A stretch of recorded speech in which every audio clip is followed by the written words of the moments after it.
got Jody McDonald and John McMullen. That makes us Mac and Mac here on Birds 365. Thanks, Jeff Kerr, for hopping in. Is Nick Fierro better than Kerr at bowling?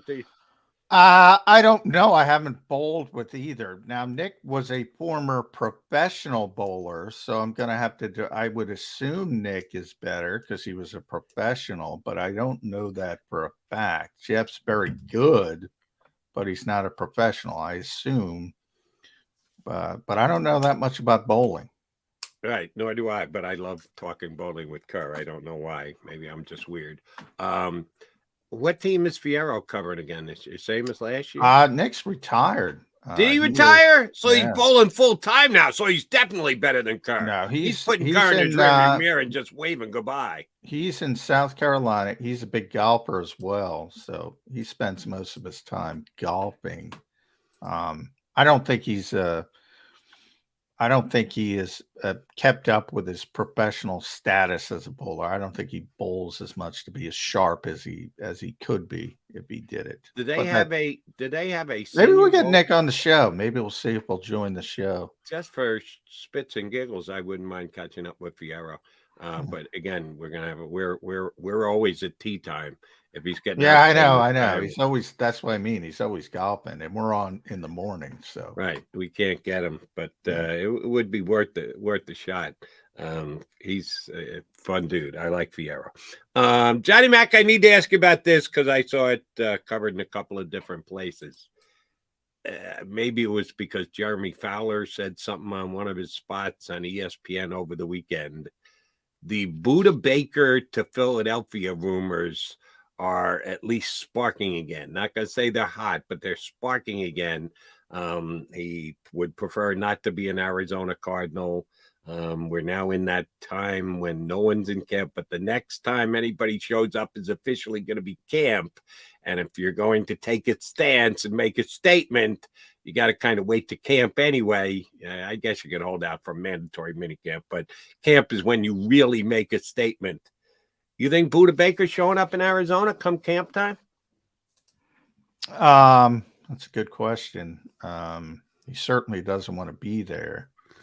Hey, that's the new age of the NFL. He sees the writing on the wall. It's a bad team. He doesn't want to be on a bad team, and he wants a new place. So we'll see how it shakes out.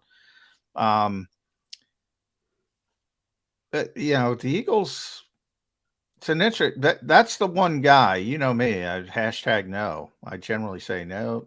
DeAndre Hopkins, nope. Dalvin Cook, nope. Buda Baker, I went, maybe. For a lot of reasons, age, versatile, just really good player. And they have a need at that position. And he would fill that need day one. It was interesting when they drafted Sidney Brown. That was the name that was brought up to me. A lot of Buda Baker-like traits. But I mean, that's for down the road. Nobody's expecting him to be Buda Baker in year one, and he didn't get off the third team in the spring, so it's going to take a while. It's a Super Bowl team. Seize the moment. He is the one player where if I could seize the moment, if I were Howard Roseman, I would seize the moment. I would go get him. And like you, I'm a Buda Baker fan. I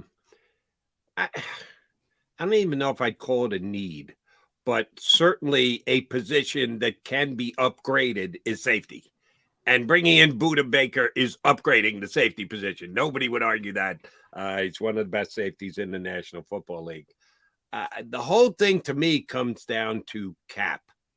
That if Howie Roseman, who's very good at restructuring contact, who is main henchman on the cap, Jake Rosenberg and Bryce Johnston. I don't know Bryce. Between the three of them, they do a great job of managing the Eagles' cap. They're in good cap shape right now, not outrageous. They've got the biggest dead cap money hit in the National Football League, and to be 11, 12 million under the cap going into the season means they've already done a lot of restructuring of contracts. They did it when they got the Jalen thing done. They redid Lane. And I don't know that they have the usual amount of flexibility. You can always manufacture some by redoing contracts to clear cap room in a given year. They'd have to, I would think they'd have to extend Baker right away, right?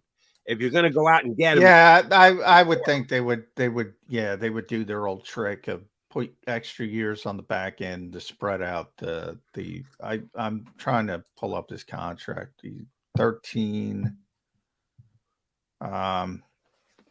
this year, 14.2 in 2024. I would think they would want to, do the old voidable years trick. And try to get him extended. They have plenty of room. I mean, they could do it without it, but that's just the way they sort of do business. And they certainly would. Yeah, I mean, if he wants to play and he wants to be on the Super Bowl contender and Arizona's willing to talk, that's a player I would seriously consider. Agreed, but when you say wants to play in Super Bowl contender, it almost sounds like you're saying, "Oh, he'll take less." I don't believe that for a millisecond. Do you? No, where no, he's that's at not in what his I meant. career, he's not coming here and That's I'll not take what a I meant. haircut That's just to be with the Eagles. No, that's kind of the conversation with a Cook or a Hopkins. They would have to take a serious haircut. Right. In this particular, he's already under contract. He's not, and he's already under contract for a significant money. There's no, Arizona's not cutting him. So there's no, you got to finagle around it. And the only way you can is put years on the back end. So he's under contract through 2024. You probably give him an extra year and you add 2 voidable years, get it through 2027, and you could bring that cap number, the immediate cap number down. That would be typically how the Eagles would do it. I mean, he's just a better player. With all due respect, look, I'm higher on the Eagles safety spot than linebacker. I have some optimism with Reed Blankenship. I think Terrell Edmonds is a fine, competent player. I don't think he's splashy, but I think he's fine. I think Sidney Brown's got a lot of upside. So I feel more comfortable at safety than I do at linebacker, where they only have one linebacker, and even that's a projection. But this is a Pro Bowl, all pro level player. This is a big upgrade. And for that reason, and it's a big upgrade in the prime of his career. He's 27 years old. He's not on the down, like DeAndre Hopkins, as good as he's been, it's on the downside. Correct. Dalvin Cook, as good as he's been at that position, he's on the downside because he's touched it so much. It's just the history of that position. Not in Buda Baker's case. You would expect to get at least 3 years of high level play out of him before you even start thinking about the downside. I agree basically with everything you just said there, except I don't know that Dalvin Cook has dropped all that much. He's going to drop. I would not project him to have this unbelievable turnaround year. He had, I got it in front of me, year 3, 1,100 yards, 1,500, 1,159, 1,173. He went for basically the same thing 2 years in a row. That's not a big drop off. So he's going to drop off. If you were going to a multi-year contract, you got to believe at some point he's going to go backwards. Hopkins has already dropped off. Dalvin Cook hasn't dropped off yet, but he's a non-starter with us for the Eagles because I just don't see them making that kind of a play. Here's where you and I might diverge a little bit on the linebacker versus safety, which is the biggest need for the Eagles, if you want to call it a need. Yeah, I'm very much in the linebacker column because I don't trust Nicholas Morrow. I trust Reed Blankenship more than I do Nicholas Morrow. I trust Evans more than I trust Morrow. I just don't have a good feeling about Nicholas Morrow. That's why I'm going to start the let's find out if Patrick Queen actually hits the open market, Johnny Mac. Because the one thing that Buda Baker, and Buda Baker's had more of a career than Patrick Queen for sure, but Buda Baker's getting paid, and Buda Baker's got money this year and next year. Patrick Queen is on the last year of a rookie deal that even if you don't touch his contract and you just take him on tomorrow and still have lots of cap money to be flexible going into the year, I've not gotten off that train. Eagles need an upgrade at linebacker, and if he's out there and gettable, I think Patrick Queen is the perfect fit for this team. Well, I mean, he might be a fit from a football standpoint. He wants to get paid. So, and we know now the Eagles aren't paying linebackers. Like I said, even with Nakobe Dean, enjoy him while you can. I hope he turns into a tremendous player, but if he does turn into a tremendous player, he's probably not getting a second contract here, just because they don't value the position. So if you acquire Patrick Queen, I know you like. I wouldn't start thinking day 3. Yeah, I'll start thinking about it. You've been saying day 2. Yeah, I think he's going to merit a third round. You're pick. giving up a day 2 pick for 1 year because this is a rent a player, because you're not paying him. Because if he plays well, 2 things can happen, right? If he plays well, he's going to want. I'm not going to say Devin White money when they start talking, but he's going to want 10 million plus a year, especially if he has a good year at that position for the Philadelphia Eagles. Ain't happening. And if he has a bad year, you don't want him, and he gave up a day 2 pick. So from that standpoint, I don't think it makes sense. I don't like the way the Eagles, I think the Eagles have taken it too far at linebacker as far as their devaluation of the position. I do think they've taken it too far, but I try to deal in the reality of the Philadelphia Eagles, and they're either, if he plays well and they acquire him, they're not going to pay him. And if he plays poorly, it doesn't work. So unless you knock it down to day 3 pick, then I'll start talking about it. I don't care as much about that day 3 pick. Now, when you say that's where I'll start talking about it, are you talking about it from a John McMullen evaluation or from an Eagles perspective? From an Eagles. Well, then you shouldn't say you should say the Eagles may. Well, that's fine, but again, that's semantics. You know what I mean. So no, I don't. That's why I asked you, John. If I knew what you mean, I wouldn't have asked you. Well, because when you say I think you mean you, but then when I question you from time to time, you go, yeah, but no, this is what the Eagles think. When I say I mean Jody McDonald. I don't speak for the Philadelphia Eagles and or give answers through the Philadelphia Eagles. Well, the way you asked me the question.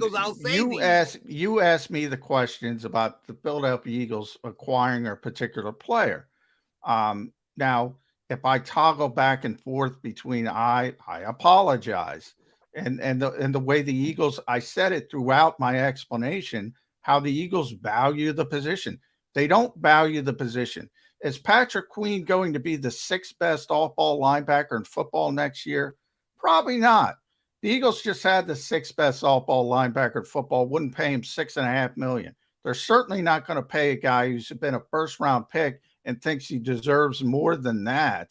So it's a rent-a-player, and if it's a rent-a-player, first of all, you got to go through the hurdles of, is he going to be happy being a renter player because he won an extension to begin with? And then even if you get over that hump and say, well, hey, you got a chance to win a Super Bowl. You got a chance to hit the open market. Basically, there's 32 teams. The vast majority of them have certainly devalued the position as a whole, but not to the point the Eagles have. So somebody will be willing, as it happened with TJ Edwards, somebody will be willing to pay something for a player, especially coming off a good season. The Eagles aren't going to do that at the linebacker position. That to me is a different conversation. Should they value the position more? Yeah, probably. I don't feel comfortable going in a season with Nakobe Dean and Nicholas Morrow. More comfortable with Nakobe Dean, but what if Nakobe Dean sprains his ankle?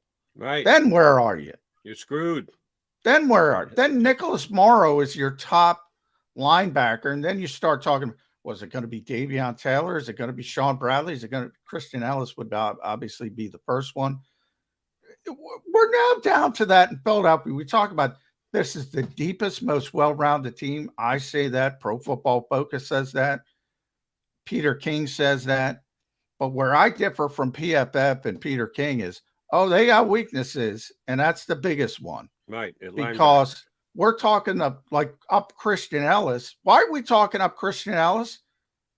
Well, he did play well in the 100 minutes we got to see. But I mean, they have nothing else. So we're looking for something. Right.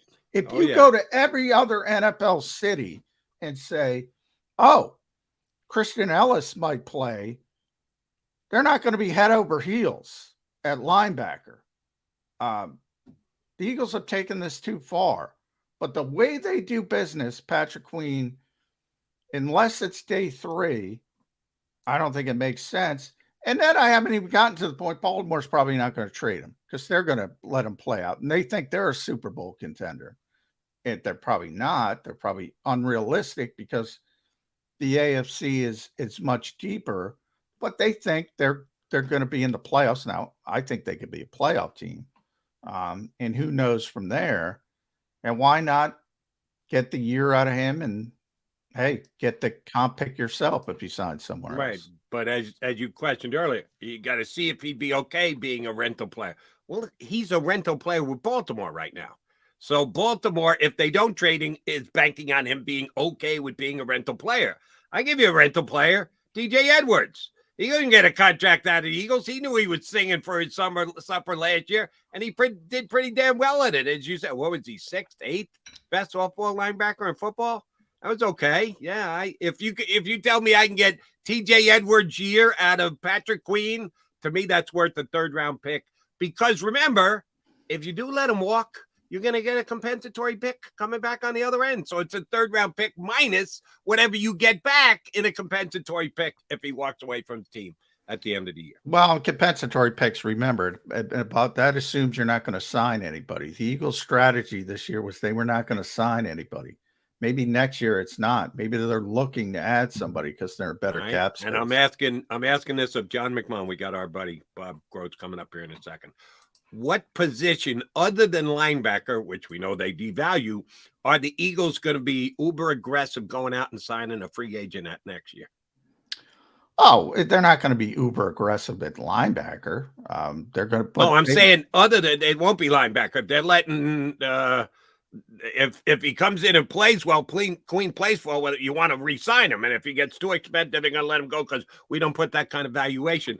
So you're going to get a compensatory pick. You're saying, well, you might not because that's balanced against other signings. I'm asking you what you think the Eagles will put as a position that they have to upgrade via free agent signings heading into 2025. It depends what happens. I mean, it could be cornerback. They're aging at cornerback. Who knows? I mean, maybe they move on from Slay. That's a valued position. You know, they tried to sign Marcus Williams years ago. That all depends on what happens. But they will be active if they have the space and they see a player they want.